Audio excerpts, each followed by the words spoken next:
Truly a sight to behold. The man beat the once great champ, now a study in moppishness. No longer the victory-hungry stallion we've raced so many times before, but a pathetic, washed-up, aged ex-champion. All right, let's go. I think you know the guy. And I think you know him pretty damn well. His name is Izzy Presley. Izzy Presley. Izzy Presley. Izzy Presley. Izzy Presley. Izzy Presley. Izzy Presley. What's my name? Say my name, bitch! My good friend, Izzy Presley. Izzy Presley. Izzy Presley. Izzy Presley. Ouch! Izzy Presley. Whoa, that sounds a little weird. Izzy Presley. Izzy Presley. Izzy Presley, the heaviest, girthiest rock DJ around. Hey, this is Jeff LaBar. You listen to Izzy Presley. Those aren't pillows! Hello, Hollywood. Hello, world. Hello, my loyal minions. Hold on, let me put these on so there's no feedback, there's no nothing. Boom, there it goes. I can hear myself so good. And I sound so much better coming through these cans. How we doing? Izzy Presley here. This is the Izzy Presley Show. And when we first started doing this show again, hold on. We gotta do this correctly.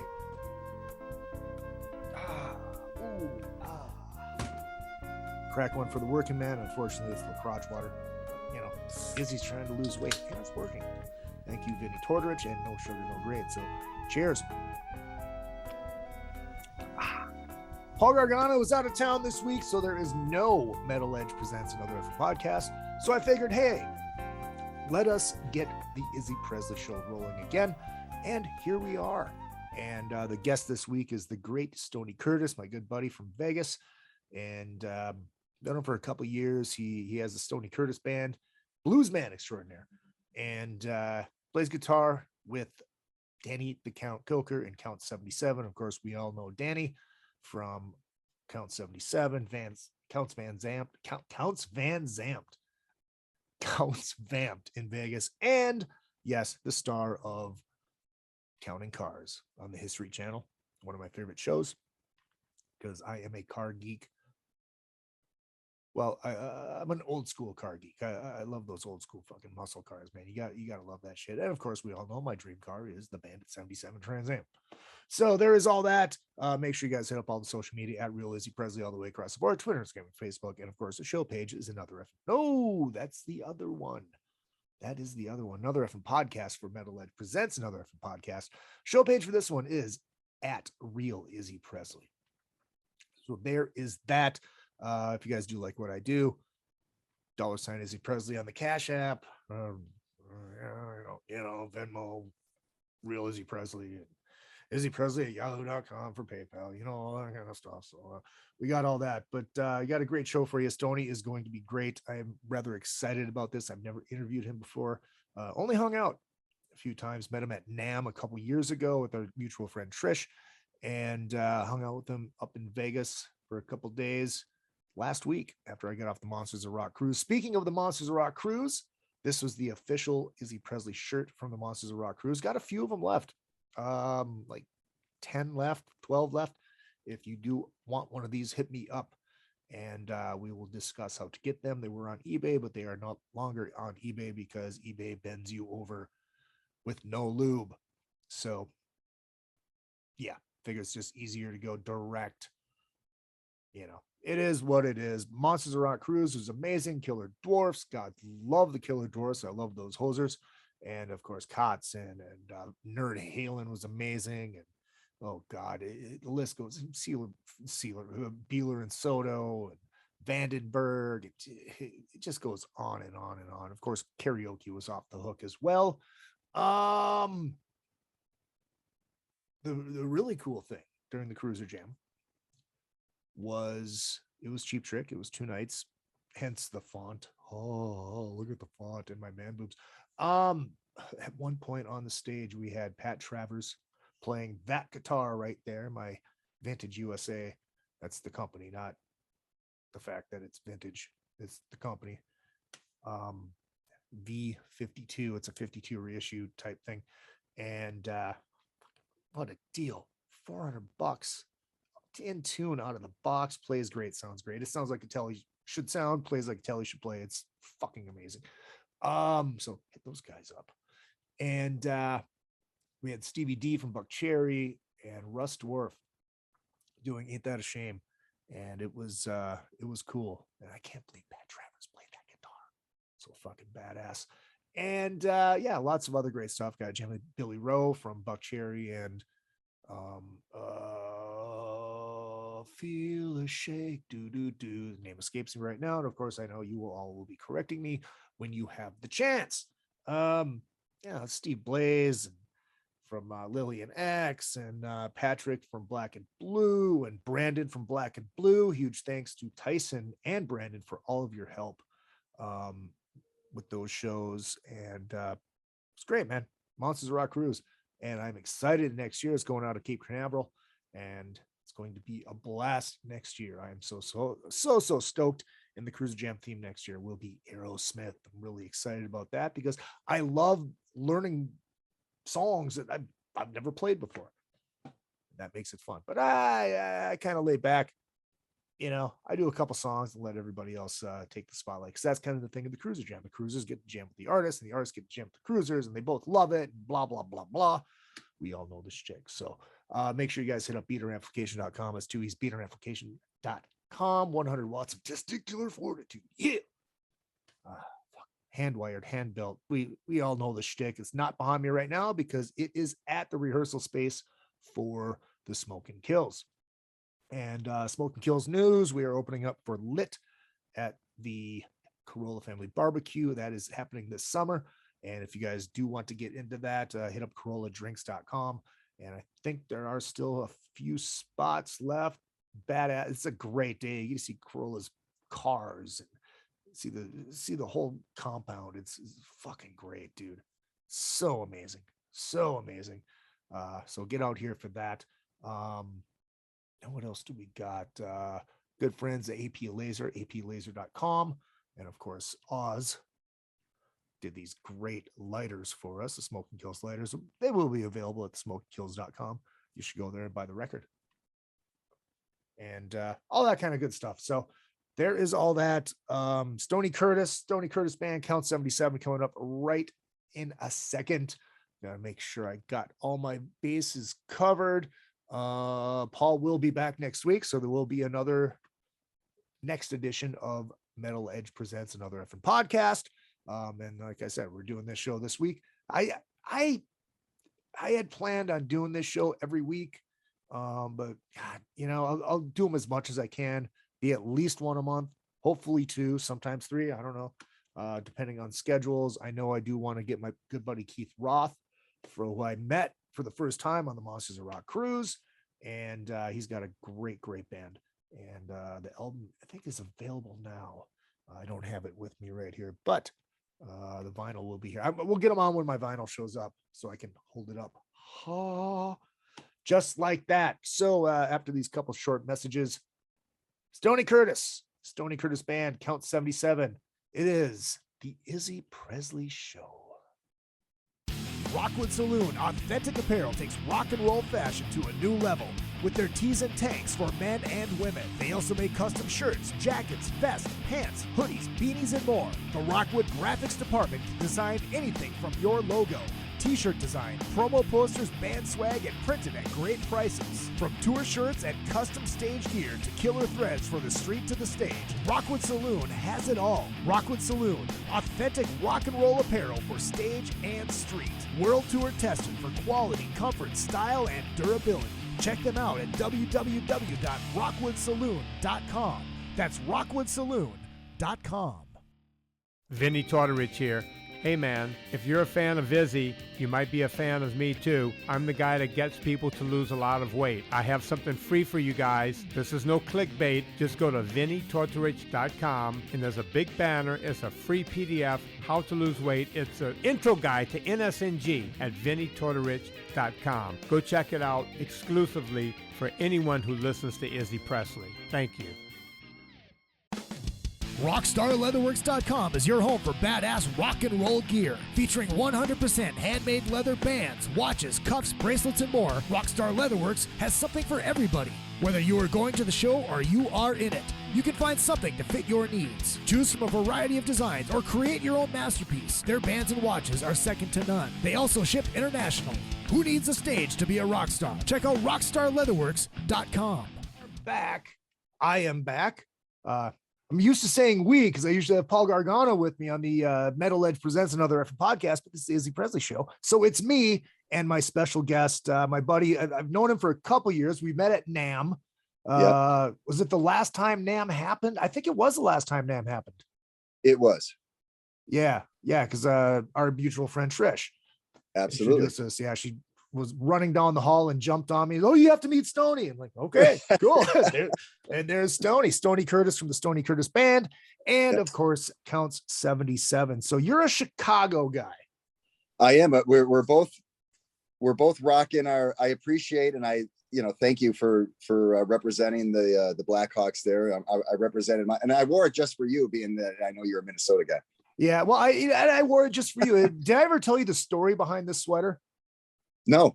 So I was always joking on the Another Effing podcast that the only Blackhawks sweater I would ever wear is Al Secord, out of a tip of the hat to the most hated player in the history of Minnesota sports. And on the next Monsters of Rock cruise, my buddy Mark from Chicago hands me a fucking Al Secord sweater. So now it's like I have to wear it. You have to wear it. It's like wearing a Favre Packers jersey. It's a tip of the hat, even though now we love Favre because Jesus played for the Vikings and almost took us to the promised land and lost in true Favre fashion. True. Yeah, that was strange. Even like when McMahon went to the Packers there for a while, it was like, and the Vikings. Yeah. It's like, how could you do that? It's just, I don't know. There's just some kind of, I don't know if you're like, like you or me, or, I have other buddies that are from, the North division, right? The North division. We just hate each other. Yeah. Yeah, dude, it's like when Jim told me, he played with the White Sox, obviously all those years with the Indians, and he played for the Twins. And then I was a sports reporter then, and I got a one-on-one with him, and he was the nicest fucking guy. It's like, how did I hate? Oh yeah, because you killed us. That's why I hate it. Right. Yeah, it's like Favre or Aaron Rodgers. It's like, they're so great, and you love them as players, but the team you play for, I just can't do it. I know. And at least we can agree that the Packers are the worst. Absolutely. 100%. I think that doesn't matter, if you're Vikings or Lions or Bears, that we all hate the Packers with the same kind of passion. Oh, dude, it's absolutely true. But I think, what's even worse than the Packers? Packer fan. Absolutely. And the cheese heads. Yeah. Well, no, Packer fan, they are so smug. They are so douchey. And they talk about us living in the past. Talk about living in the past. Oh, how many championships do you have? We have 14. Shut up. Go away. Right. Go. 100%. And they're everywhere. I know. The Packer fans are everywhere. Yeah, they're like the drunken plague. You can't get rid of them. Jesus Christ. So when did you move out of Chicago? Did you start your career in Chicago, or did you started after you left Chicago? Well, yeah. I was playing in bands and stuff in Chicago, and that's where I grew up as a kid. I left when I was 19 years old, though. I moved to LA when I was 19. And I lived in Hollywood and Burbank and stuff for years. And then I've been in Vegas now probably I've been coming here for a long time, but I think officially living here 10 years or so, 12 years. So you moved there right before I moved here, because I've been, September 1st will be 9 years, but hopefully it's going to be Vegas before then. And we might be neighbors. We'll see. Hey, man, open arms. I know. That's the one thing I loved about Vegas. It's like, how LA is and how LA music, not that I'm not ripping on LA musicians. I have a lot of great LA musicians friends, but in Vegas, it just seems like, come, let us do this together. Yeah, I think it's more of a family kind of thing here. Because it's, because it started out as a much smaller community. Yeah. But people keep moving here.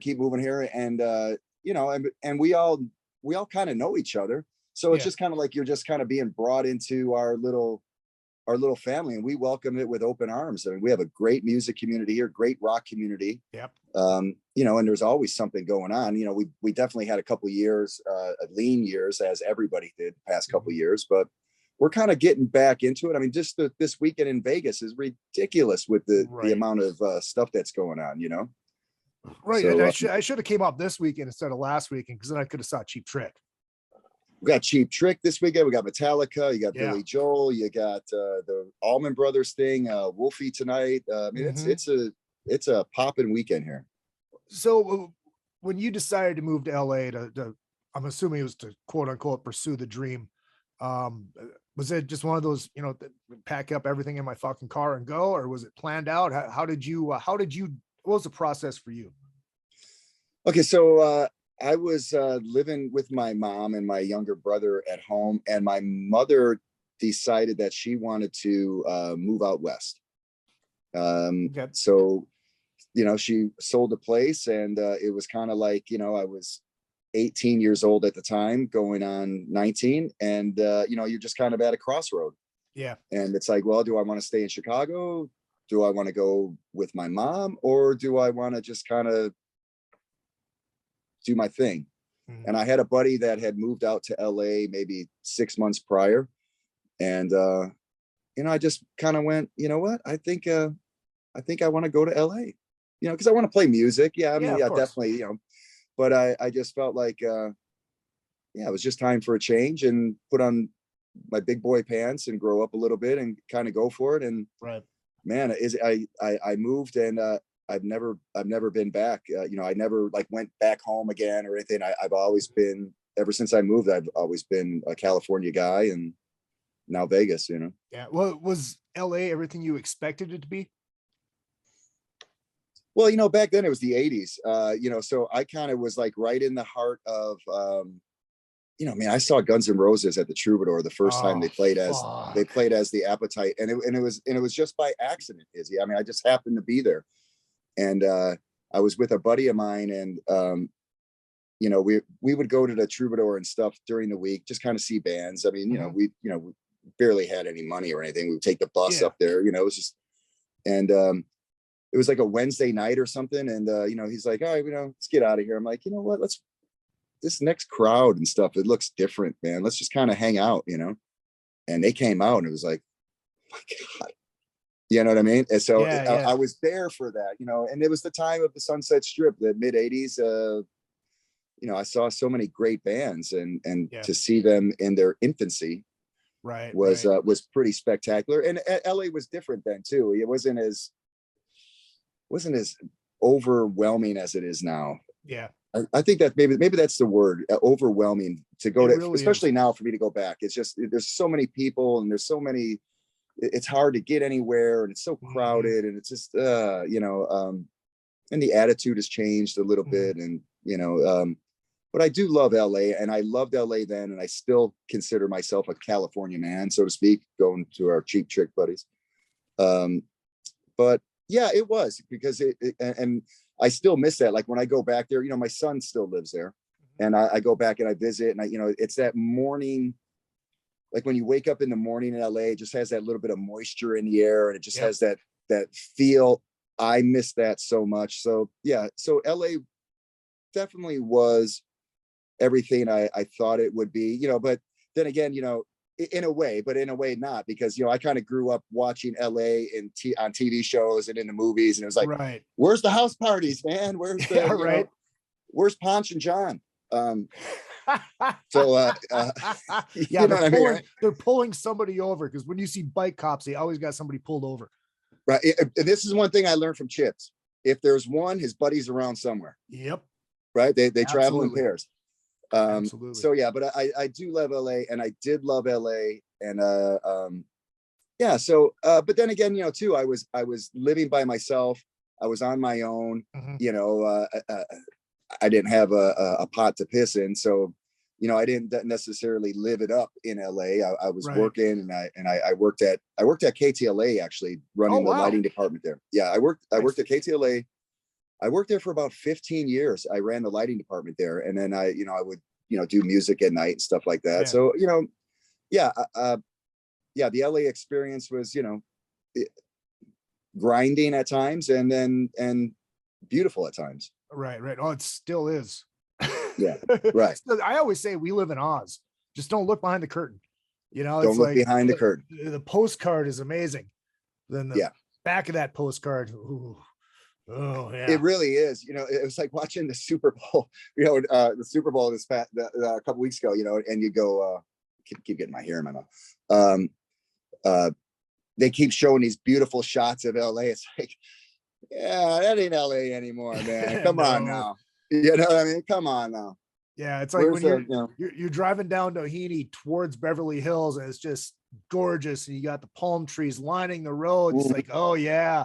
Then you go out to like Palos Verdes, and you're right on all those cliffs on the ocean, and it's gorgeous. Then you get down, get back into Los Angeles, and it's like, ooh, hey, they're building a double wide on the sidewalk.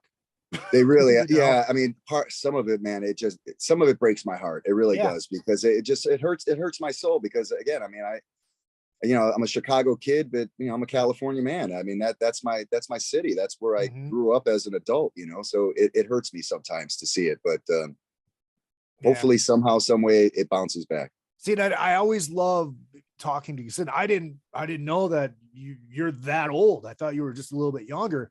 To experience the Strip as the Strip actually was. So I mean, you, like you said, you saw all those bands as they were baby bands. I mean, any of those bands that you saw that was like, holy shit, did you know right away that these guys are going to go somewhere? These guys probably not. I mean, could you tell right away? Sure. Well, GNR was undeniable. Yeah. Axl and Slash, the whole band, the whole presentation, the energy, the vibe.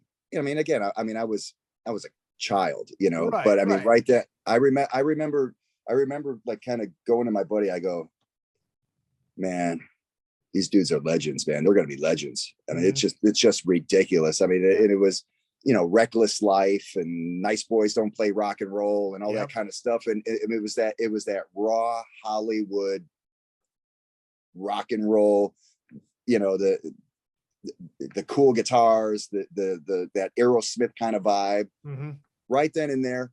And I'll tell you another one too, Warrant. Oh wow! I think Warrant right out of the gate. Now I knew Warrant. I saw Warrant before Janie Lane. Okay. And I thought they were great. And I used to see Janie Lane play in a band called Plain Jane, and I thought Janie Lane was a star right off the bat too. And Poison. I saw Poison like at the Troubadour as well. And I actually met Bret Michaels out on Santa Monica Boulevard. And I think he was like saying, we just moved from Pennsylvania and all that stuff. He was just a sweet guy.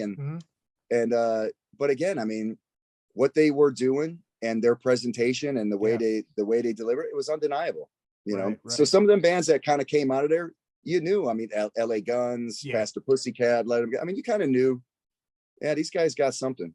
Yeah, well, especially with Warrant, I always say JD's the most underrated motherfucker. Absolutely. Songwriting and the singer, the front man, he was the total package.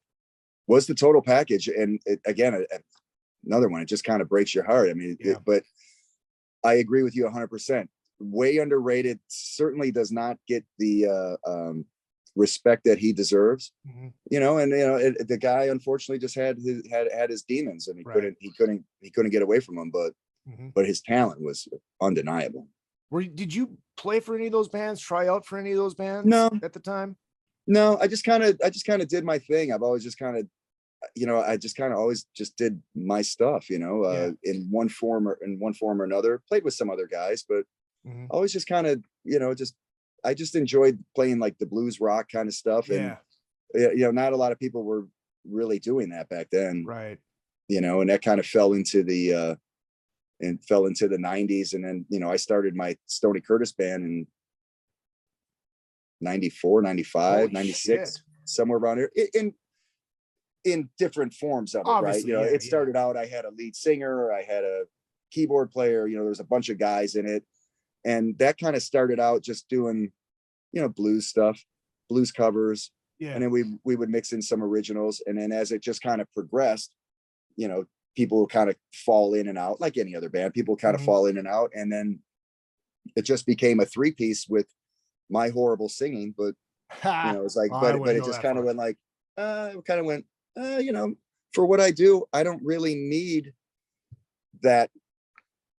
I don't need David Coverdale for what I'm kind of doing. Right. I just kind of got to kind of just get the train down the tracks to get to the, the guitar solo and then, and then bring it home. Yeah. How did you discover the blues? I mean, for me, I'm not going to lie, it was the Blues Brothers, dude, and they exposed fucking millions of people to music that they probably never would have heard before. And so what was it for you? I mean, who did you hear originally go, oh, fuck, I kind of like that? Yeah. Okay. So for me, it was, as we know, it Kiss started with Kiss. Yeah. And it progressed. Yeah. It starts with Kiss, progressed into Michael Schenker, UFO, all that kind of stuff.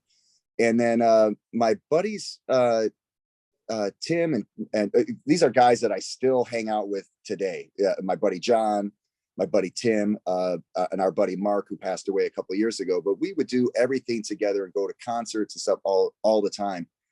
And they were really into they kind of got me into blues music a little bit. They introduced me to Stevie Ray Vaughan in the early 80s.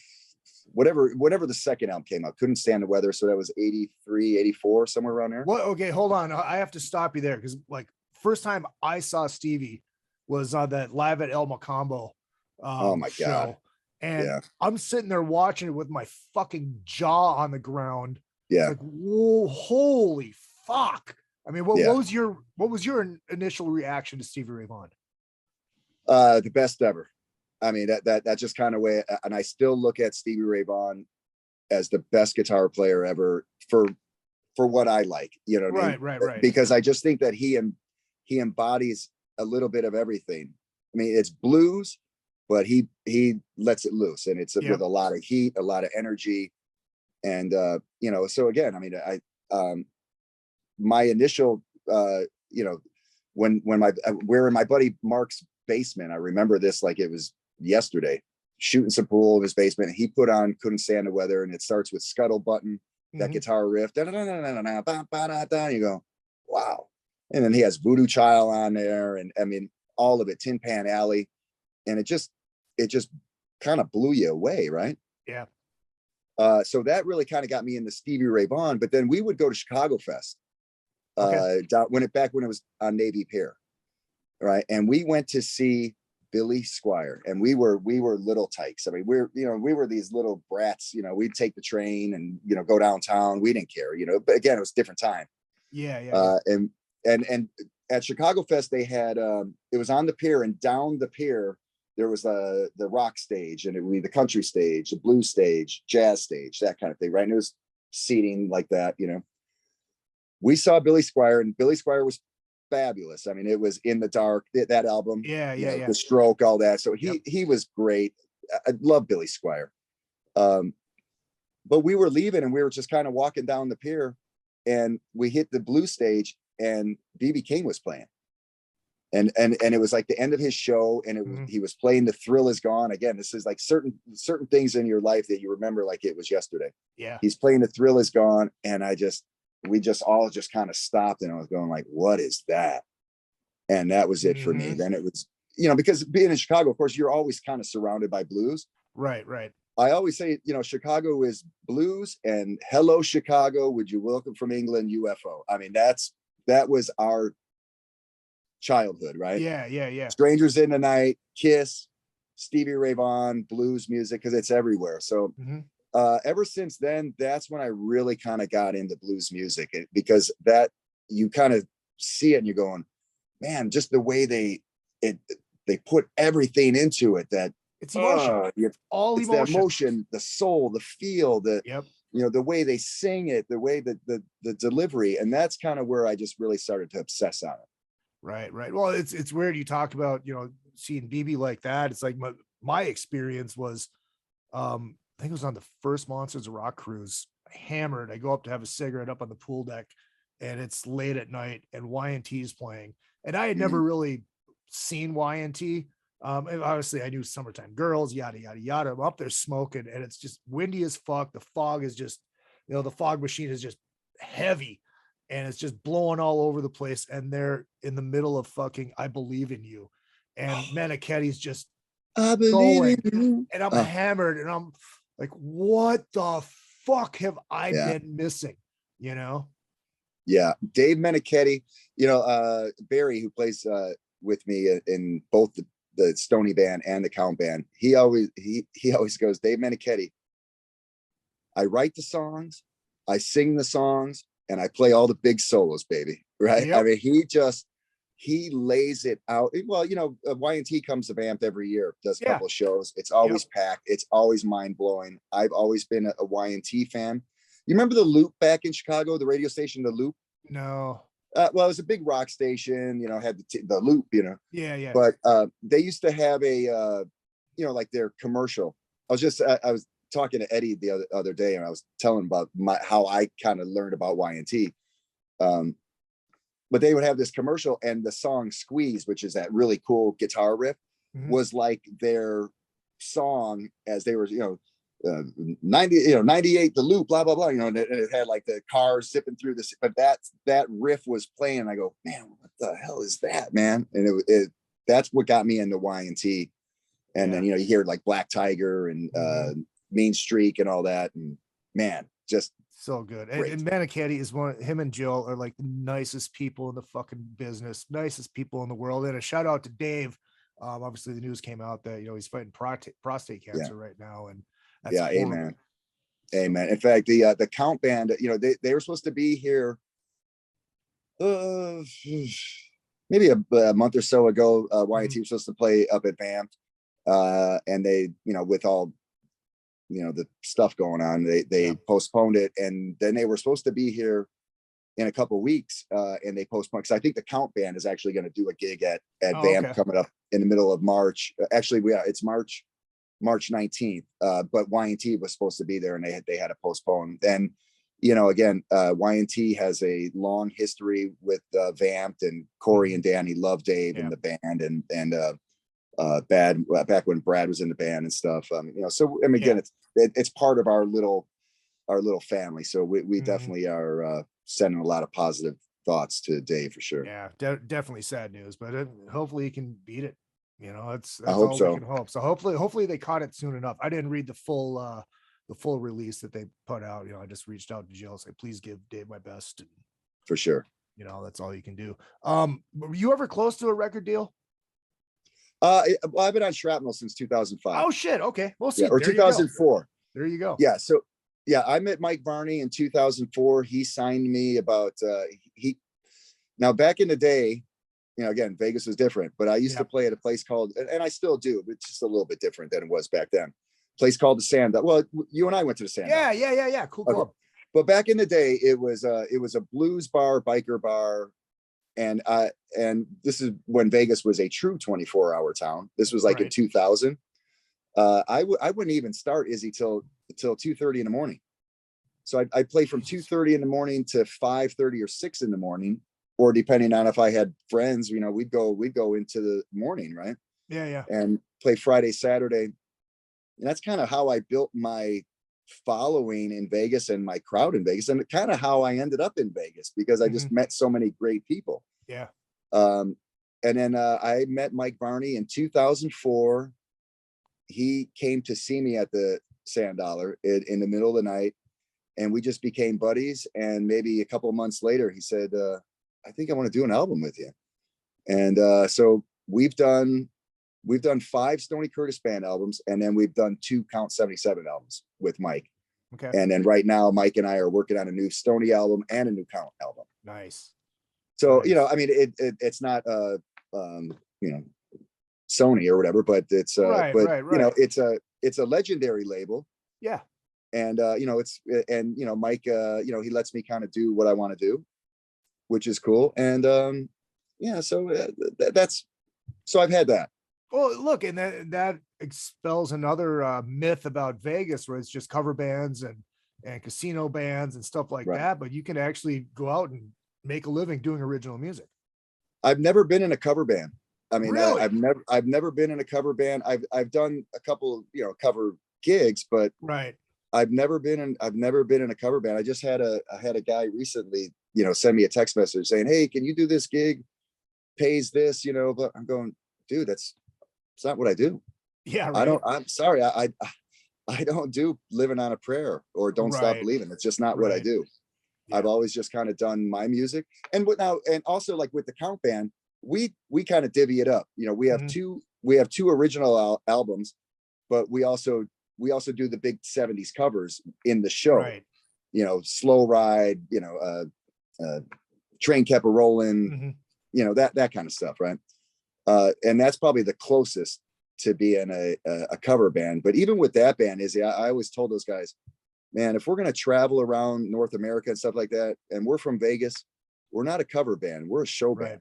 Yeah. And we have to represent this city, and we can't be showing up with our, in our jeans and flip flops. And, people think sometimes I think Danny's going to show up and we're going to play Brown Eyed Girl and, like that kind of stuff, and we open up and it's like Riding with the Sons of Perdition, and it's, Train Kept a Rolling, Ace of Spades, and, what the fuck's going on?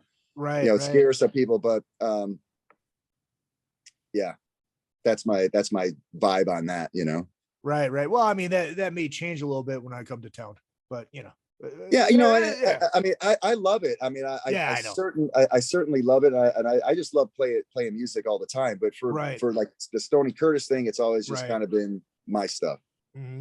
Well, and there are some out here there. I mean, Vegas, it's Vegas. I mean, that we have some of the most incredible musicians on the planet here. Yep. As we say, you got to earn, you got to make some money. So, I mean, nothing against it, but it's just not what I've done. Yeah, well, dude, I don't blame you. It's like that after we watched Eric Martin that night, I went to see my buddy Chris Shakino from he did all that Rock of Ages, of Ages, and he was playing at Mandalay Bay, and he was the only guitar player, and they're doing all the standard covers. I was hammered. Yeah. Hey Chris, I'm your new rhythm guitar player. He's like, yeah, that's not gonna happen. Yeah, that's not. It was worth a shot. A great guy. Oh, he is monster player. Monster fucking player. Like you said, there's so many great musicians out there. I mean, you've been out there long enough, but is it hard to stand out?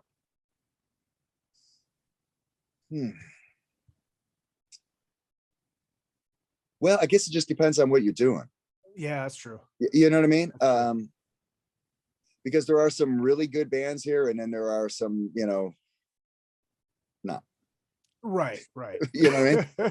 Yeah, and I've seen those not as well. And there's Vegas, there's some that are not. Not cool, but Yeah, is it hard to stand out here? I guess maybe it can be.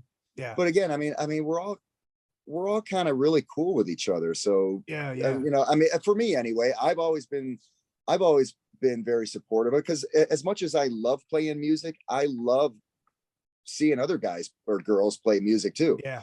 I mean, I love the guitar. I love playing the guitar. I love watching dudes throw down on the guitar just as much as I like playing it too. So, I think that's the one thing in this town that we do have is a lot of camaraderie and support, Yeah. Well, it's important. That's really important. Because I mean, like I said, you know how it is in LA. It's like everybody's like, yeah, dude, that's awesome. And they walk away like, oh, that wasn't right. Yeah. So, I mean, if you're really good at what you do and, you're running around in the right circles, it's not too hard to get noticed. But I mean, if you're, just kind of flying under the radar, or, I mean, everybody kind of knows everybody, but maybe on a national level or a bigger level, there are guys more known than others. Right. Yeah, that makes sense. How did you meet Danny? I met Danny, same thing where like, he used to come see me play at the Sand Dollar back in the day when we didn't even know each other, but he was always kind of like a fan of mine where, he loved what I did. And when they were riding the bikes, they would come in late at night and, sit in the back and watch me play. I never really met him. Did you know of him? What's that? Did you know of him? I knew of him. Yeah, I kind of knew of him. But, in Vegas, he was already kind of like a Vegas legend by by then. You know, he had the Oh, Count wow. Cool Writer show and all that stuff. So people already kind of knew Danny in town. But then, you know, he had Feel Goods, but, you know, Vamped was Feel Goods originally, where Right. he was, Vince never really owned Vamped or anything. It was always Danny's, but they used Vince as the front. Right. But I had never been there when it was Feel Goods because I was still doing the blues thing, the Sand Dollar thing. I wasn't really running around in the rock circles as much. I ran around in the blues circles. Yeah. A little bit different crowds, right? Yeah, absolutely. So, you know, when we had the bad crash here, you know, when everything kind of went to hell, Mm-hmm. a lot of the places, like the blues places and rock places, they all started kind of closing. What are we talking, like pandemic crash or No, we're talking like 2008, 2009, 2010, okay. when the housing market kind of dumped here and Yeah, a lot of places closed, a lot of places went under. He was somebody, you know, John and Barry and stuff, they were doing a jam up at by then it was called Vamp. Mm-hmm. They were doing a jam up there, and I just kind of started going up there hanging out, you know, with those guys. Yeah. And Danny would come in, and you know, he knew me, you know, he's like, "Oh dude, I used to come see you at the Sandal all the time, and you know, I love how to, you know, what you do." And oh cool, you know, and we started playing Door songs, you know, the 5 of us at up at these jams, and we just kind of were like, man, this is pretty cool, man, you know. And we maybe we ought to rehearse a couple things, maybe we'll open up for somebody up at the club sometime, you know. Mm-hmm. So we did that. I think the first gig that we did there, we opened up for the Hollywood All-Stars. You remember them? I think it was Chaz and Craig Goldie was in it. What's the drummer's name? I see his face. Anyway, but it was kind of his band, and you know, it kind of went really well. We really enjoyed it. People dug it. It's like, man, let's do this again. Let's kind of rehearse some more, you know? Yeah. And it just kind of snowballed into, you know, we started doing, you know, we play Vamped once in a while. We go play a couple little clubs. We did like Hogs and Heifers on Sunday. They do barbecues. Yeah, it's a great. I love that place. Love that place. So much. We used to have so much fun there. And so we started kind of doing some gigs there, you know, in the afternoons, and it just kind of progressed. And, you know, you know, Mike Varney and I were already deep into doing our albums. You know, Mm-hmm. I had probably done 4 or 5 albums with Mike by then. Yeah, 4, maybe 4. And Mike and I would talk about it, saying, "What do you think, Ben? You think we can write some songs for this?" I'm like, "Of course we could," you know, because Danny is he's naturally a blues singer. Okay. You know, Danny grew up. His father was a gospel piano player and singer, beautiful voice, incredible musician. And Danny and the family used to travel with his father, you know, singing gospel music, right? So he kind of had that natural blues, and he does. I mean, when you hear Danny sing, he's got that natural vibrato, and he's got that, you know, really great singer. And I love Danny's voice. And Mike and I just said, let's write some songs for this, and you know, bring Danny in when you know, let's get some lyrics, and let's write some cool guitar riffs, and let's do it, you know. And we have. I mean, I love the Count 77 original stuff. I haven't had a chance to hear it yet. I should have been doing all my homework, but it takes the fun out of learning all about it face to face. You know what I mean? But no, I'm definitely going to, you know, dive into that shit. Yeah, it's very kind of like the first album is very raw, 70s kind of hard rock. The second album is a little bit more polished, and it's a little bit, it's still that 70s hard rock, but kind of a little bit, the choruses are a little bit bigger, a little bit more like, you know, like arena rock, you know, that kind of thing. But still, you know, you got to have the guitar solos, and it's all about, you know. But I just think like on the first one, the first Count 77 album was a little bit more just kind of ripping and stuff like that. And then on the second Count 77 album, the Soul Transfusion album, you know, we kind of, you know, honed it in a little bit more. Let's make the guitar solos a little bit more, you know, like a part kind of thing. And, you know, it just keeps refining like any other thing, right? We just keep kind of refining it, and we just keep going out there and kicking ass, man. And like, it always goes back to Kiss, just as Kiss progressed. it always goes back to Kiss, because the Count 77 band, to me, that when I do the Stoney band, it's more the blues, rock, and bluesy stuff, and I kind of go into my own world and play. Where the Count band, I kind of get to be that rock star guy. Yeah. You know what I mean? A little bit over the top, a little bit more, this, that, and you're, the Ace Frehley thing, right? And you're that guitar god kind of vibe, right? Where you stick it in their face and you're doing the lean backs but it's still natural for me, because that's kind of how I've always approached it. It's that Ace Frehley thing, Yeah, like I said, it's always the Ace Frehley thing. It's just always. But yeah, and that's the thing. Like with the blues stuff, it's like you have an empty palette. Yeah. And it's like you can play every song different every night. Yeah. Depending on how you're feeling, yada yada yada. But you get in that band setting, the way those songs are, it's like, okay, let's kind of stick more to the formula. It's more structured, and then with the Stoney band, it's a 3-piece. So there's nothing in the way. Right. You know what I mean? But when with the Count band, we have another guitar player, John Zito, and we have Tommy Paris, who plays keyboards and does all the background stuff. So now you went from just being the only melody instrument to now you got 2 other melody instruments. And if one of those is off, it's off. Right. You know what I mean? With 3-piece, you can kind of get away with a couple. No, I meant to do that. Yeah, I meant to do it. Do it twice. It's a part. Yeah, exactly. But yeah, with the Count band, it's a little bit more precise, and there's more singing going on, and it's a little bit, but equally as fun. Oh, absolutely. See, I've always been the 2 guitar guy, mostly because I'm the second guitar guy, because I'm not a solo guy. I never have been. I probably never will be. So I like being the rhythm guy, and like, to me, it just, it fills up so much. I mean, what do you prefer? Do you like the 3-piece sound, or do you like the full band sound? I like them both. I probably like the 3-piece sound more, because that's just what I've always done. Yeah. And I'm just kind of used to hearing myself, and again, when you start getting more people in there, it's kind of like, right. It's like you're in it. But I wouldn't want to say that I like it more than the other, I don't want to, but just because the Stoney thing is kind of what I've always done, and I just kind of get to go off into my own little world. But the Count band, I love it, because I'm up there with my brothers, I'm up there with my buddies, and we're jamming. And of course, with the 2 guitars, I mean, it's like a freight train, you know what I mean? And it's a show, and you got the Count, you know what I mean? It's like a whole thing, and it's a fantastic show. And I love that just as much. And again, I just kind of get to be the guitar guy. Right. Well, it's funny. Going back to Kiss again. Shocking, I know, but shock me. Me. But it's that 2 guitar thing, and the way that Ace and Paul played together.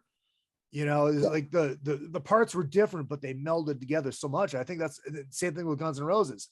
Izzy and Slash together. It's like, to me, it's like, God, it just adds so much, And it really does. It fills it up nice. And there's an art to doing that, and I think, Paul Stanley and Ace don't get enough credit for how great they played together.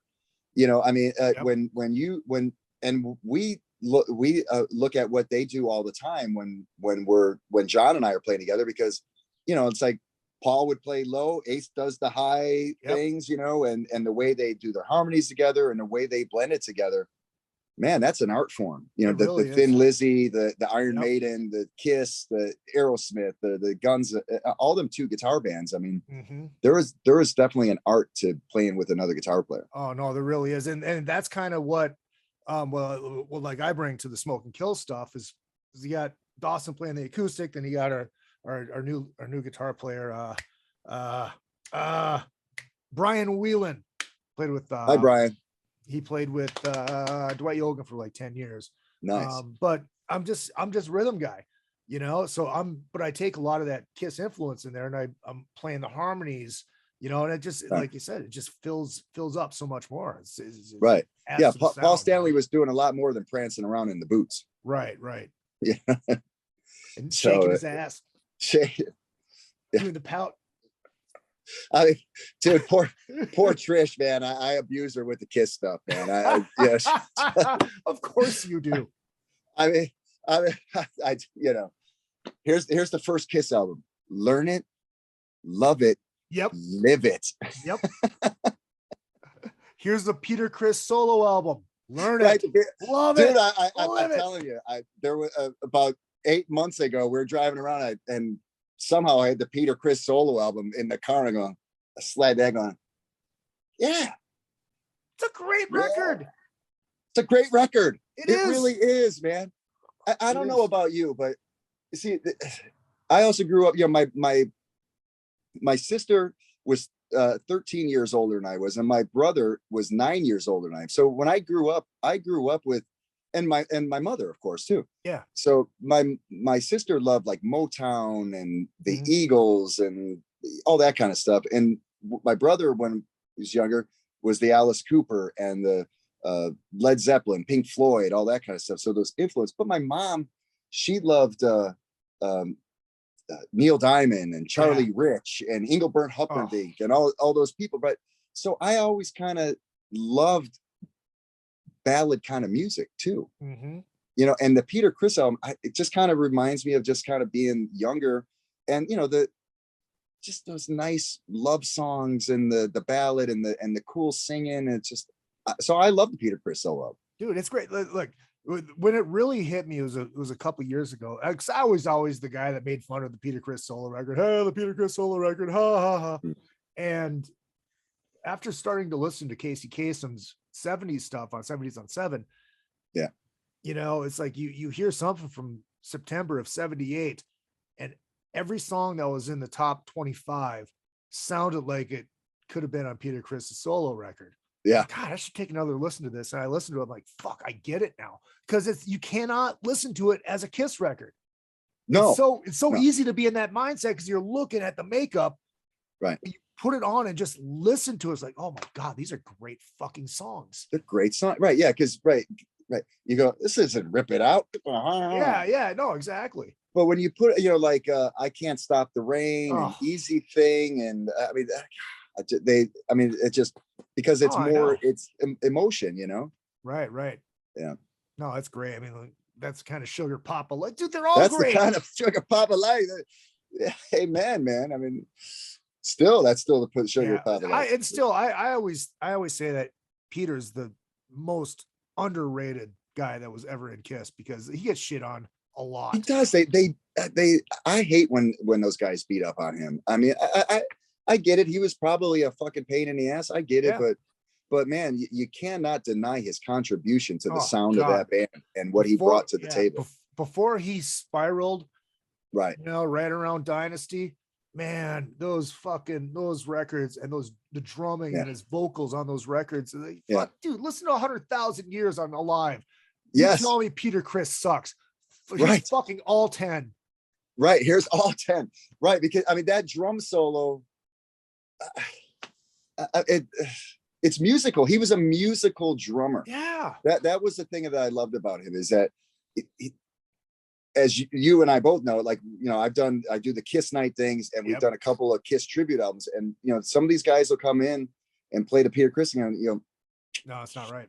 It's not right. I mean, we had 3 drummers come in to do Strutter because they couldn't get it. Finally, we had a guy. You got to understand, there's a swing to it. Yep. And Peter had a swing because maybe it was his jazz upbringing, whatever it was. There's a swing to it. It's not just straight pocket. There's some swing in there, right? There's movement, and he brought that to the table. And the way he played, it was so musical that you got to be on it, man, or it's not right. It's like playing an ace guitar solo. If you don't play it right, it's not right. Exactly. Well, I like to compare. This is the first time I've done it publicly, but I do it in my head.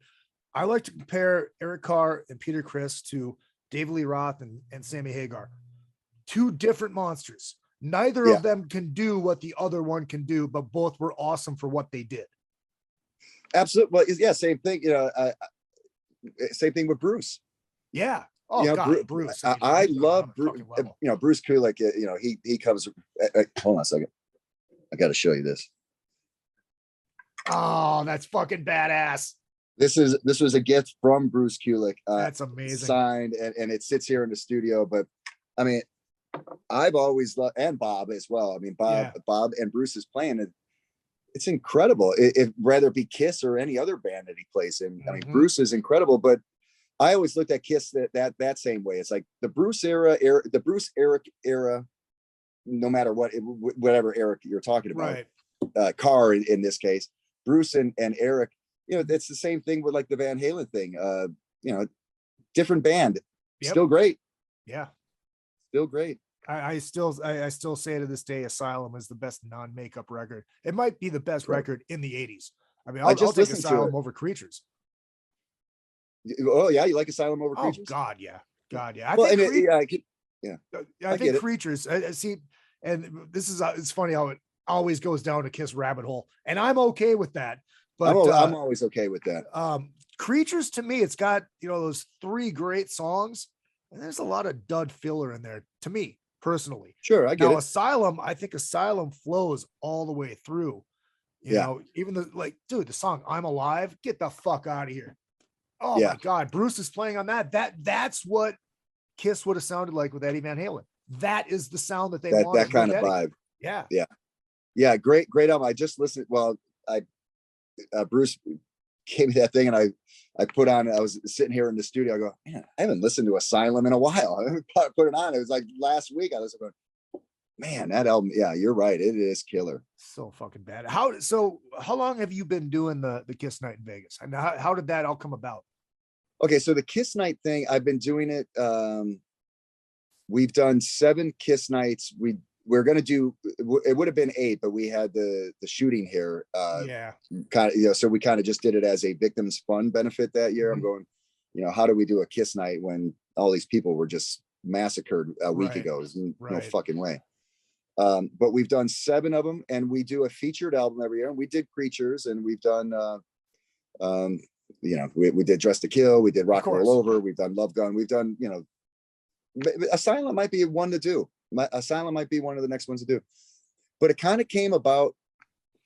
I was with Todd Kearns, of course, and this guy Kay Caruso, and we were at this. Todd was doing like this little acoustic thing at some corner bar out here in like 2012 or something. And naturally, we played a couple Kiss songs. Of course. And we were just kind of sitting in the back, you know, afterwards, and we're kind of talking about, man, that was cool. You know, we should do a night sometime. You know, we're all just shooting the shit. We should do a night sometime where we all get together and just play Kiss songs. Oh yeah, that'd be cool, man. Yeah, that'd be cool. And then I kind of went home, and it was just kind of sitting on my mind for like a week. And I called Sean, who plays drums in the Stoney band. And I go, man, we should do that Kiss night thing. We should do a night. And I go, but I can't profit off it. We got to do it for a reason that makes sense. And the Count band had done a benefit show with this woman. Her name is Lisa, and she had a foundation called the Imagine Foundation. And it was basically, she would raise money to buy music instruments for the schools here in Clark County. And so the Count band had done it. And I went to her and I said, I think I want to do this Kiss night thing, and I want to benefit your charity and raise money for these kids. And that's really how it started, man. And the first time we did it, man, we had 48 musicians playing. It was like 7-8 hours long, man. And it went on and on, but it was great. And it was Vamped was packed. And so, you know, and that kind of we ended up starting our own foundation, the Kiss Night Foundation. We started that a couple of years ago because Lisa kind of got out of it. Yeah. So what is the foundation for that? What is the charity? Same thing. It's called, it's the Kiss Night Foundation, but it's the same concept. We raise money, and we usually have schools here that will give us a list of the music department and what they need. We need vibes, we need drumsticks, we need guitars, we need percussion stuff, you know, so whatever it might be, we try to provide that for them. Nice. And it's still, you know, it's still the thing that's closest to my heart that I do. You know, I feel good as a musician and as a member of this community that I can provide or give something back to it. Right. But it also is something that I love. And the people that are involved in it, they do it because they love it and they love Kiss, and people have said, well, why don't you do, Van Halen or this or that? And I go, I get it. I'm in, but it doesn't have, for me anyway, and it doesn't have the crossover appeal where you can change it up every year. We've changed the stage. I mean, Izzy, I put a tank on stage now. I have Counts made me a tank a few years ago because they did. Of course they did. The drum riser is a tank, dude. It's a tank turret. It has the cannon on it. It has a little red light on it. It pours smoke out of it. It'll shoot confetti out of it. And we had the stairs. I had somebody make me the lighted stairs at one point. I mean, so we change it up. And I tell these guys every year, I go, we can't go back. It has to keep progressing every year. But at one point, a couple of years ago, we did, well, it was for Creatures the featured album was Creatures. So we had the tank. Yeah. And then before COVID, we did Dynasty. So I still kept the tank anyway. Of course. And I just whited everything out. Like all the amps were whited out and we had the big disco balls hanging. And it's a whole thing, the Kiss night, I can't wait. It's just off the chain, man. And we just have a blast, man. And but yeah, there was a couple of years ago, I'm standing there with Sean or something, and I'm going like, dude, where else in the world is this going on? We got a fucking tank on stage for this thing. I mean, what's going on here, man? I mean, it's getting out of control, but it's always at Counts Vamp, and it's always great time. And with that as well, we have done some tribute albums that, everybody's donated their time, and the albums are great. And we have a who's list of Vegas people that are on it, and everything goes to this charity. I mean, we've never profited a cent off of it, and we've all, whether it be Danny and Corey letting us use the club, Danny and Corey, with the studio, recording the albums, people coming in, everybody has always donated their time, and every penny of this has always gone to the charity. That's fucking amazing, dude. That is, so I cannot wait. Wait to be there. Well, we're gonna have your band, dude. I mean, it's an experience. It's just part of that Vegas thing. It's like Kiss Night is like, oh, Kiss Night. When's Kiss Night coming back? We get so geeky about this stuff. So like we ended up doing a last minute show on the boat, and they have this stairway that goes from the casino down or up to the 5th level, and it's all the lighted stairs. Sure. And I go up to production. I'm like, hey, can we get a couple chainsaws and move those stairs up so I get the fucking the alive set? It's like, dude, it's always thinking about shit like that. Yeah. Yeah. That's just it. I mean, I go, man, I'm going, because we've been talking about, it's like, we haven't done it for the past 2 years because it has to make sense. Right. And the kids need to be in school, and I mean, are people in a charitable mood right now? I mean, it's all that kind of thing, because I don't want to step back. I want to keep it, going every time, so one of the guys had the idea, goes, man, why don't we do Psycho Circus? I'm like, man, that might be an idea. Because I go, yeah, well, we can have the circus out in the parking lot.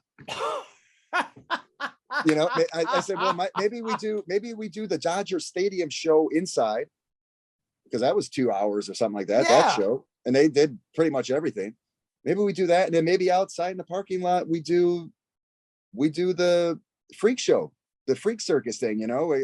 We have enough people here that we know that are in Cirque du Soleil, and they've got the apparatuses and all that stuff here. I mean, it's not out of the question. You know what I mean? We've been putting a bear garden out there. We've had a video wall out there, broadcasted from inside. I mean, why not? So we'll see. It's so Kiss. It's so Kiss. It's got to be ridiculous. It's got to be over the top. It's got to be over the top. It's got to be bigger than life. It's got to be big. Yeah. Well, let's see how big can my cod piece get? It's just, right. Yeah, it's a whole thing, man. I just I love it to death. I really do. Dude, that's so fucking amazing. And I'm so glad that there's a charity that it's involved with. It's not just fucking let's do a Kiss night thing. You know, it's a thing. I didn't know it was such a big thing. I mean, I knew it was a big thing because like packed every year, but it's even a bigger thing now. I love it. Yeah. And a lot of cheers.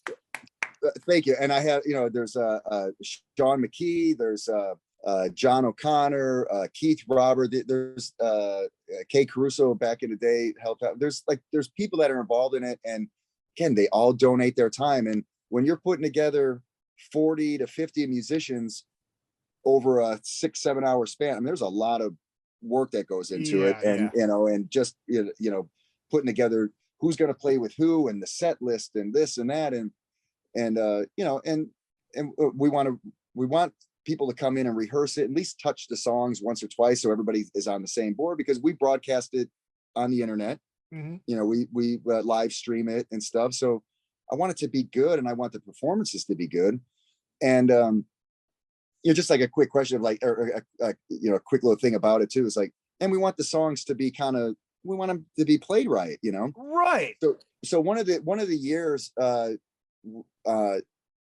maybe it's like the second year or the third, I think it was the second year, we did the 40 years of Kiss celebration. So we did at least one song from every album all the way up to whatever they had, Sonic Boom or Monster or something, whatever, so everything off of everything.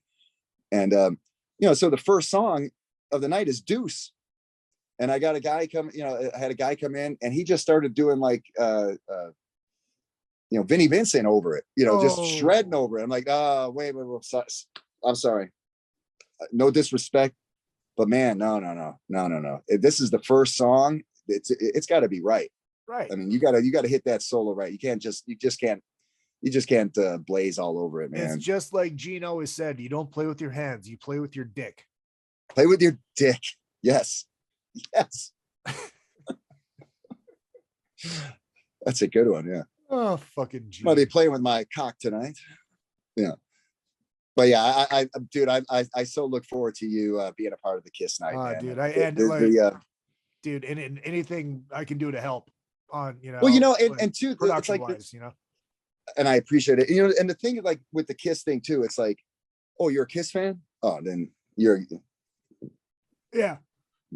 part of the family. Right. What I mean? And I've met so many people that are such great friends. And that's the other thing about the Kiss night too, is that, we're all there because we love Kiss. So there's that common bond. And I have some of these guys that are just like our lifetime friends and brothers now that I met doing the Kiss night. You know what I mean? It is so amazing how that band brings people together. I mean, fuck, it's like everyone's like, well, why do you have an Ace Frehley tribute band? Because I get to play Kiss songs with my friends and get paid for it. Right. Right. And it's not really a tribute to the band. It's more of to Ace. It's more of a tribute to the jacket and the guitar, because we're really a cover band. Because I don't sound like Ace, You do a great job of it, and I love the Speeding Back to My Baby that you just did recently, and of course I love the jacket and the guitar. I mean, it's all proper, brother. Exactly. It's got to have size. Now I just want the pants with the lightning bolts up the side. Yes, I have a pair of pants with the lightning bolts on. Oh, of course you do. Well, they're not like the spandex but they're just like, I don't know who, one of these rock and roll plays. I have it with the lightning bolt on it. I want to wear them all the time, Izzy, but of course I'm frowned upon if I do that all the time. with the Hotter Than Hell boots and belt. You got to have the belt too. That fucking belt on Hotter Than Hell is the most. All right, dude. While we're just shooting the shit here, what is your favorite Ace Frehley costume? It's Hotter Than Hell. Is it Hotter Than Hell? It's Hotter Than Hell. It's Hotter Than Hell. I mean, I do like the Hotter Than Hell. Dynasty's it's so badass, but it's a little bit too over the top. Too over the top. I think my second would probably be Destroyer. Okay. Yeah, I think for me it's I like the Alive. I like the rings, and I like because I like the boots, the silver boots with the I just love those boots, man. So that to me, probably that. the Hotter Than Hell, and probably Love Gun, Destroyer, all that. Yeah. Probably the same, you know. Love Gun wasn't as cool to me. Yeah. You know, but I mean, it's still badass. Don't get me wrong, but I always, that Destroyer one is so fucking killer. It really is. That's kind of like, you know, I mean, that I still have it's sitting over there, the original copy of Destroyer sitting over there on that album cover is just. Oh, do you know? I suppose I never told you what happened to mine. I traded it for a fishing lure. For a fishing lure? A fishing lure. Well, it's a very Minnesota thing to do. Yeah. And it was at that weird stage in my life where I wasn't really into Kiss. And then I really regretted it like a year later when I got really back into Kiss. You know, it's like, you hit that pocket of like 11 years old. And, you know, it's like, I'm moving on. Moving on. Oh, Michael Jackson now. You know, it's Michael Jackson. Yeah. Then all of a sudden you get to high school and like, oh, you're a Kiss fan? And then, fuck, you fucking Kiss. Yeah. Oh, fuck, right. It's a brotherhood, man. Yep. Or sisterhood. I mean, I got a lot of, you know, girlfriends that are Kiss fans too. Yep. But you know, I did the same thing. Like when I moved to LA, I brought my guitars and some clothes. I had a 74 shitbox Camaro with, you know, where it was so rusted out. I would driving across the country in this thing. And, you know, I'm like holding on to the steering wheel because I didn't know when I'm going to fall through the fucking floorboards. Right. It's all rusted out and shit. But I got rid of I had all those Kiss posters and all that stuff. I'm going, what am I going to do with this shit? I just dumped it. Now I look at these magazines and I go, I had that. Yep. I had that. But I still have a few things, but man, I cringe at some of the shit I threw in a garbage can. And it's so bad. Non-Kiss fans don't get it. They don't understand. It's like, all right, cool. I don't need any more. Ooh, what's that? I gotta have that. You know, it's like my fucking stack of Kiss shirts is like this, and I'm like, I'm done. I don't need it anymore. Then you walk into Hot Topics, like, oh, right. Fuck. I gotta have even Walmart one. Will have the Kiss shirts. Oh my God, now. For like $8. $8. Like I gotta have that one. That fucking Love Gun one that they had. It was like $8. It's like, oh my God, this is I have it. I have the Love Gun Walmart $8 Kiss shirt. And you see so many people wearing them, you just give the nod. It's like the Monte Carlo nod. Right. Right. I get it, man. I get it. Jesus Christ. Was that Camaro your first car? That was my first car. Yeah. I paid $600 for it. It had a 350 in it, Hearst, you know, had the big tires on. I bought it off a buddy of mine, and man, on Saturday nights, my buddy and I would go shoot pool and go race down Halsted like at 5 a.m. and of course. Yeah. It had a lot of, but that's how I learned how to drive was on that car. You know, it was a stick shift. So, you know, I learned how to drive on that car. I got it when I was, 16, 17 years old, you know. Is there any part of you that wants to go back and get another one of those? Because that was your first car. I mean, you know a guy. I do know a guy. I have my Mustang, and I think that I'm a Mustang guy. I do miss the Camaro, but I have the Mustang, and because my mother and father had a Mustang when I was a small child, so I always had like this Mustang thing. So I have the Mustang. So I don't know if I go back for the Camaro, though the Camaros are super nice though, man. Yeah, dude. Yeah.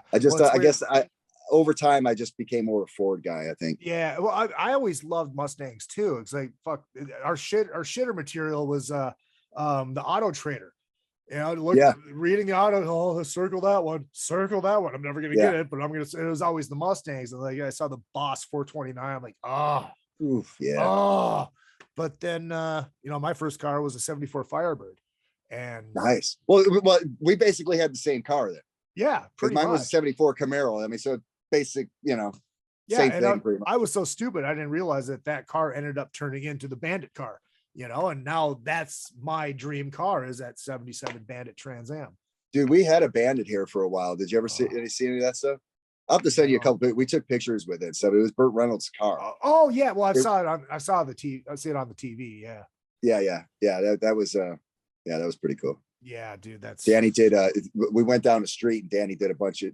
When Burt passed away, I think they did this thing called Burnouts for Burt or something like that. And Danny had the Bandit car, and we went down in one of these parking lots, and he's like, he just lit it up out there, man. It was like, wow, man. Yeah. But see, we like all the same stuff. I mean, all that, Smokey and the Bandit. I mean, right. All of that 70s stuff is huge here at Counts, man. Whether it be, Smokey and the Bandit or the music or whatever it is, Right. Oh, dude, speaking of guitar player, Jerry fucking Reed. Oh man, all that stuff. Christ. Yeah. Wow. You got anything on the burner that you got coming up that you need out there? Yeah, man. We've got some Stoney shows coming up. I'm working on a new album for the Stoney Curtis Band. Working on a new album for the Count 77 band. The Count band has some stuff coming up. We're gonna travel a little bit. We do have a show April 1st in Pahrump. We're doing a Pahrump music festival. And then I think the April 16th, we're playing in Arlington, Texas with the Count band at the Arlington Music Hall. And then the 29th of April, we are doing Bullhead City for the Laughlin run, but we're on the other side of the river of Laughlin, and we're playing with Quiet Riot. So that'll be a fun little gig. Alex and Jizzy, they're Rudy. They're buddies. Oh, I love Rudy. Rudy's another one of those guys. He's like the nicest fucking dude. Dude, I got to do I've done the Randy Rhoads Remembered twice. And, oh wow! And to play with Tishy and to play with Rudy Sarzo, man, it's just like, what a rush, man! Right. What a rush, But Rudy's such a sweetheart. Oh my God, yes. And then we're doing the M3. The Count 77 is doing the M3. That's right. Yeah, we're doing the VIP thing. I don't know what that is or what that means or whatever, but we'll be there. If there's 8 people for the VIP, I don't know, or I don't know, but we'll be there. Dude, I think. Go ahead. Yeah, no, and then I think in the middle of May as well, we're back in Texas somewhere, I think. So nice. Well, dude, I know exactly what you mean. He's like, oh my God, I'm playing with these fucking people. Very first act show in Hollywood, we had like Chad was out of town with Faster, and then it's like, so it turned into a jam night pretty much. And we had to, for sound check, we were doing 100,000 Years, and whoever was singing wasn't able to be there. And I had Doug Pinnock from King's X playing bass on 100,000 Years. Ooh. And I got to, for sound check, I was the vocalist guy. I'm like, oh my God, I'm singing with Doug Pinnock. Right. Just little stupid shit like that. It's little things like that, but it's nothing that I ever take for granted because, I feel blessed to even just to be playing with these guys. I mean, who am I to be playing with these dudes? Like that kind of thing. We have the recording studio here too. You haven't come over? I haven't been there yet. Well, when Danny's here, so because I know you want to be here, like when Danny's around. So, but we have the recording studio here as well. And I just had Last in Line here recording. So Vinny and Vivian Campbell, Phil and Andrew. But I'm standing here in the control room. I'm like looking out there, and and Vivian and those guys, they're like working out these songs. And I'm just going, my fucking 16-year-old self is losing his fucking mind right now. Because you're going like, that's the Deal band, man. I mean, that's Vivian Campbell. I mean, I saw him when I was a kid. And I'm going, and that's the process is the same. Yeah. You know what I mean? They're sitting in a room together. They have riffs and they're hashing them out and they're working, they're going back and forth and stuff. I'm going like, but the difference is that it's Andrew Freeman. Well, it's not Ronnie James Dio, but it's still those guys. And the process is the same, Yep. So to watch that it's special, man. Dude, I always, I always say that, I'm lucky, we're lucky, but on the other hand, we worked our ass off to get here. True. So it's also it's a fruit of the berry or however the fuck that saying goes. Sure. But without taking it for granted at the same time. Right. That's right. You're right. Right. I deserve to be here, but I would never take it for granted for a minute, because I'm truly blessed. And you know, and I think about my buddies back home and my friends that I grew up with, and just how proud they are. You know, I know they just look at me and they go, man, you know, when he was in 7th grade, he always said he was going to do this, and, you know, and this, he's doing it, you know? So, I mean, so in that way, I feel just so blessed, you know, with a lot of this stuff, man. And all these people too, it's like, you know, all these people that you kind of come across, you know, I mean, they're dudes or chicks. I mean, they're friends, and they're just people, and they, you know, they have the same kind of, you know, the way they see things, you know, they see it the same in a way, you know? Yeah. I had this conversation with Eric Martin after the show. I'm like, dude, I'm watching this show and I'm like, okay, that guy opened up for Winger at First Avenue on the first Mr. Big record. You know, I'm watching that from the crowd. And okay, these two I saw open up for Kiss on the Revenge tour. And now it's like they're in my circle. It's so fucking weird. And Eric's like, dude, I feel the same way. Yeah. So even those guys, you know, they still feel like that too. It's like, it's still weird to them at some point. So it's, I get it. You know, the cool thing for me, the recent cool thing for me was, you know, I had Bruce Kulick's band here rehearsing. And, you know, it's Todd and it's Zach Throne, who's another freak of nature. Between Kearns and Zach Throne, I mean, you talk about just freaks of nature. I mean, they're so good at everything. I mean, they play guitar as well as they sing, as well as they play the bass, as well as they can play the drum, whatever it is. They're just freaks. And then Fitz was the drummer. So they rehearsed here before the cruise, and then they rehearsed here for the show. Right. And then of course Fitz got sick and Eric Singer stepped in. So I'm here, they're rehearsing here, and it's Singer and Bruce Kulick. You're going like, it's fucking Revenge Kiss. I know. But with Todd Kearns and Zach. Right. You know, it was insane. And Bruce was they were kind of worried about, you know, the sound, right? Oh man, should we hire a sound guy? I'm like, no, use the house guy. And they're just kind of nervous about it. I said, hey, if it makes you feel better, I'll come in and help run sound, and I'll run your guitars. So he's like, would you? I'm like, hell yeah. So I'm running sound for Bruce Kulick and the band at Vamp, and I'm crushing the fucking guitars, of course, yeah, because I know how I want to hear it. Yep. And the cool thing is you go, I know who's doing what.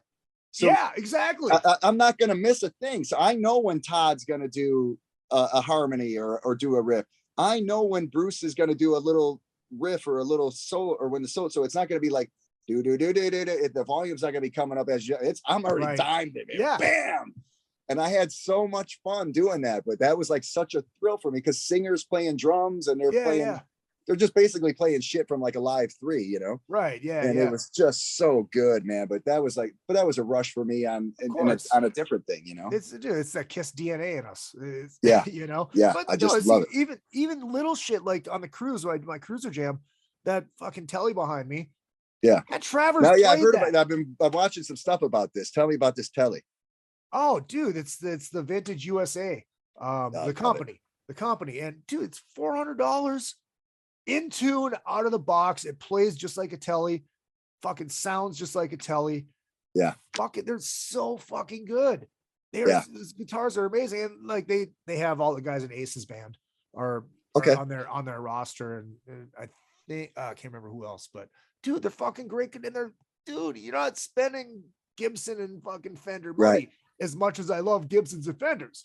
You know, like my Kotzen Telecaster is fucking amazing. That's a $1,500 guitar. It's a $400 guitar. Right. And that's my main guitar for the Smoking Kills. Oh, and so and then everybody's been playing it on the cruise. Yeah. Steve Blaze from Lillian Axe played it. And fucking they loved it. It was great. Yeah. Fucking that's great. Awesome, man.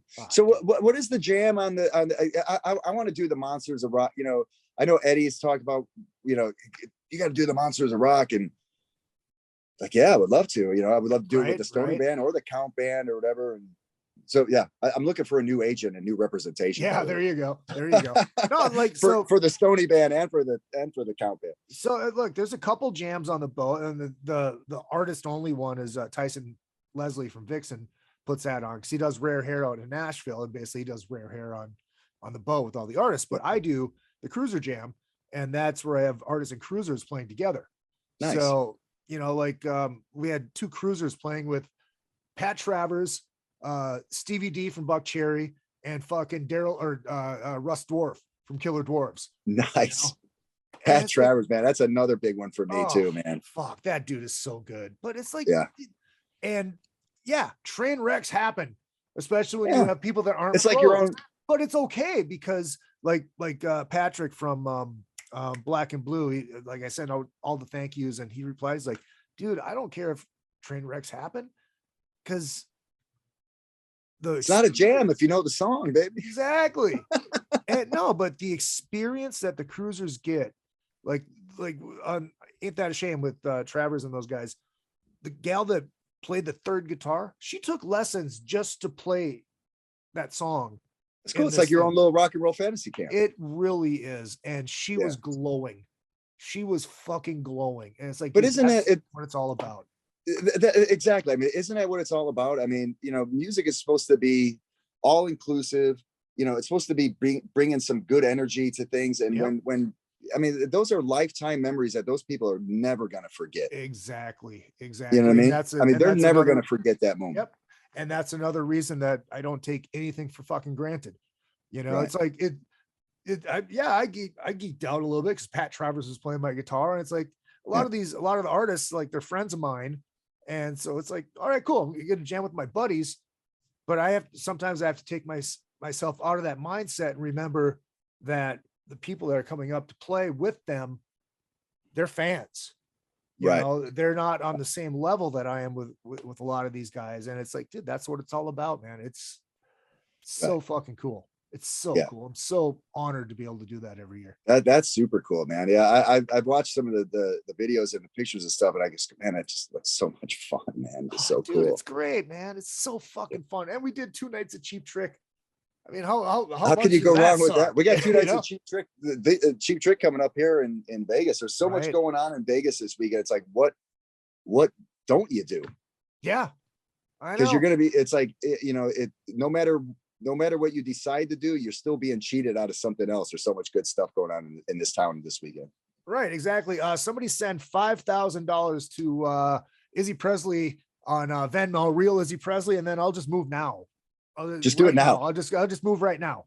Just do it now. I mean, we're gonna walk across the street later and see Wolfgang and Dirty Honey. Really looking forward to that. I saw Wolfgang open up for Guns. Oh, nice. But, it's in that huge stadium. I mean, I like the stadium shows, but they always sound like shit. Yeah, they're just so boomy and what, I mean, and it's cool, and I think we're gonna go see Metallica as well, but I'm looking forward to seeing Wolfgang in the House of Blues in a small club. Yeah. And the Dirty Honey band, I know Eddie raves about them all the time. Yep. And I think I went to see Black Crowes with Eddie when he was out here, like November or something like that. Mm-hmm. But we missed Dirty Honey. So I'm looking forward to seeing them live. So you want to go see Metallica in the stadium show instead of that first night of the Cheap Trick when they're doing the 70s stuff? Because that's the night you want to go. Yes, you're right. But I've seen Metallica several times and it's always fantastic. Yes. But at the end of the day, Trish wants to see Metallica. So okay. That's kind of how it's going. You gotta follow the bird. Yeah, sometimes you gotta, because we have to remember, girls don't geek out like we do all the time. Like, oh my God, they're gonna fucking play California, man. Fuck! Right. She's like, I want to see Metallica. Yep, exactly. All right, brother. Hey, man. Your website, people want to find you on social media. Where can they get you? Yeah, so everything's very, very Instagram, Twitter, Stoney Curtis at Stoney Curtis 77. Facebook, Stoney Curtis Band. I have Facebook, Stoney Curtis, my page, and then I have my personal thing. Website is StoneyCurtisBand.com, Count77.com. There's a count at Count77, the basic. Yeah. Yeah. You know, and if you all watch Counting Cars, you'll see Stoney pop up on there every once in a while. I'll pop up. I just did one recently where Shannon had found his father's bike, and we went for a bike ride and stuff. Oh wow, dude, that's killer. Yeah, that's awesome. that one I think aired. That was like the season finale, I think, of this last one. I know they're working on they'll start working on a new season soon, I think. So I thought they just wrap a season. Probably, yeah. But it's been like a month and a half, 2 months ago. Again, it's like chaos sometimes around here. I don't know what the hell's going on half the time. But hey, man, thank you for having me on your show. And dude, you're always welcome. I love what you do. And thanks. We'll get you on one of the Kiss ones on the. I'm always down for geeking out on some Kiss, man. Absolutely, absolutely. Yeah. Bear with me really quick. I'm gonna hit the outro. We'll say goodbye afterwards. And the outro is the live version of Black Diamond. All right. Boom, boom, boom. This has been the Izzy Presley Show. Thank you again, Stoney Curtis Band Count 77. Great dude. And hopefully soon you'll be hearing those words and you're going to get annoyed by it. Hi to Leo, neighbor. So, hey man, we can't wait. We got lots of fun to be had. Absolutely. And I can cook like a motherfucker. So never forget don't that. threaten me with a good time, brother. I can cook like a motherfucker. Make sure you hit up all the social media at Real Izzy Presley all the way across the board, Twitter, Instagram, and Facebook. And of course, the show page for this show is at Real Izzy Presley as well. If you do like what I do, you do want to donate to the show. PayPal is izzypresley@yahoo.com. Venmo is Real Izzy Presley. Cash App is $Izzy Presley. I also accept smoke signals and carrier pigeons and large bags of cash. So there is all that. Make sure if you want to listen to the show live, well, not this show, but another FM podcast, Metal Edge presents another FM podcast. It is Spreaker.com/user/Izzy Presley. And we will see you next week on the Metal Edge Show. I don't know who the guest is going to be because sometimes it's just last minute as it is. But until then, I've got all 10 middle fingers.